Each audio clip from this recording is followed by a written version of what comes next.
In the 6th century, the Arabian Peninsula was a fractured landscape defined by high-stakes tribal warfare.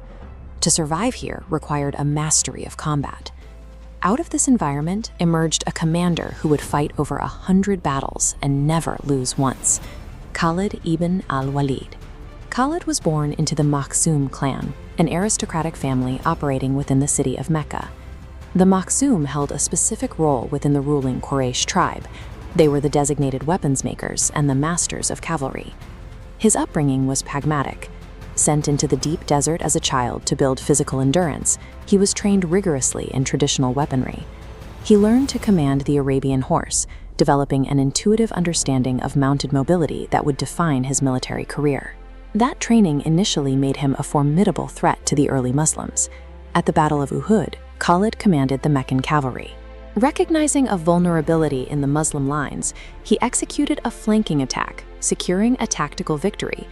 But years later, Khalid accepted Islam. He brought his aristocratic education, his cavalry expertise, and his aggressive instincts into the Muslim ranks. He arrived precisely when the fledgling state faced its most severe threat.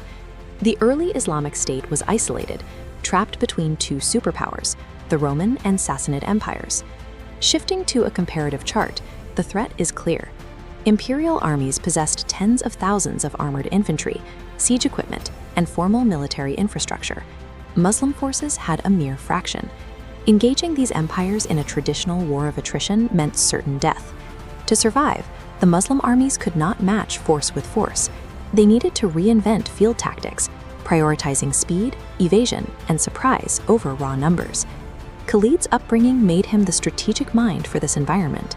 His knowledge of desert survival, combined with his elite cavalry training, provided the tools required to outmaneuver the heavy, slow-moving imperial legions. His debut as a Muslim commander occurred under dire circumstances at the Battle of Mu'tah in 629 AD. A small Muslim army engaged a massive Byzantine allied force. In the resulting chaos, 3 consecutive Muslim commanders were killed in action. With the army collapsing and facing total slaughter, the remaining soldiers handed command over to Khalid. This tactical schematic shows his immediate response. Rather than ordering a suicidal final stand, Khalid engineered a strategic withdrawal. He rapidly reorganized the center and the flanks, creating a rearguard that continuously harassed the Byzantine lines, allowing the bulk of the Muslim forces to detach and retreat safely. By prioritizing the survival of his men over the prospect of a fight to the death, he preserved the core of the Muslim military.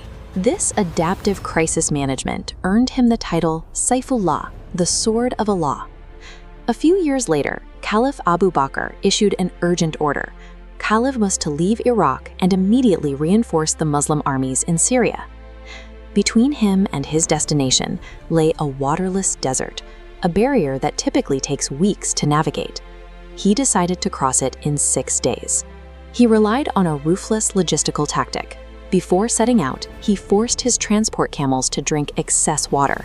He then ordered their mouths bound shut to prevent them from feeding and losing valuable moisture through digestion. As the army marched through the scorching heat, they slaughtered these camels sequentially. The men drank the water stored in the animals' stomachs, rationing it to keep the entire force alive until they reached the fertile lands of Syria. Khalid turned a deadly geographical barrier into a tactical highway. Arriving weeks earlier than the Byzantine commanders thought possible, his army struck with sudden speed and surprise. This mastery of movement translated directly to the battlefield. At the Battle of Walaja, Khalid faced a Sassanid army that heavily outnumbered his own. Instead of a direct clash, he utilized a strategy of mental attrition. By distributing his forces and feigning retreats, he forced the heavily armored Sassanids to march and fight continuously, exhausting them in the heat. This battlefield map demonstrates his maneuvers. As the exhausted Sassanid center pushed forward, believing they were winning, Khalid unleashed 2 wings of Arab horse archers that had been hidden from view. They swept completely around the flanks, executing a pincer movement that trapped the larger army. These tactical innovations culminated in the siege of Damascus in 634 AD. By breaching the walls of the city, Khalid shattered the regional dominance of the Byzantine Empire, securing the Levant for the Muslims. He utilized mobility to turn numerical inferiority into psychological pressure. His enemies were defeated by exhaustion and envelopment long before they were cut down by swords. However, Khalid's military record created an entirely new problem. Having never lost a battle, a psychological shift occurred within the Muslim ranks. Soldiers began attributing their victories to his presence on the battlefield. For Caliph Umar in Medina, this was a severe theological concern. The foundation of the Islamic State rested on the belief that success came from God. Umar feared the community was beginning to idolize a single man, replacing their reliance on divine will with the myth of an invincible general. In 17 AH, at the peak of Khalid's military success, Caliph Umar made a deeply unpopular administrative decision. He abruptly dismissed his greatest undefeated general from command. Umar addressed the provinces to explain his reasoning. He wrote that he did not remove Khalid out of anger or betrayal, but because the people had become too enamored with him. The dismissal was designed to force the army to realize that God, not a human commander, was the true author of their success. It remains a profound instance of crisis management.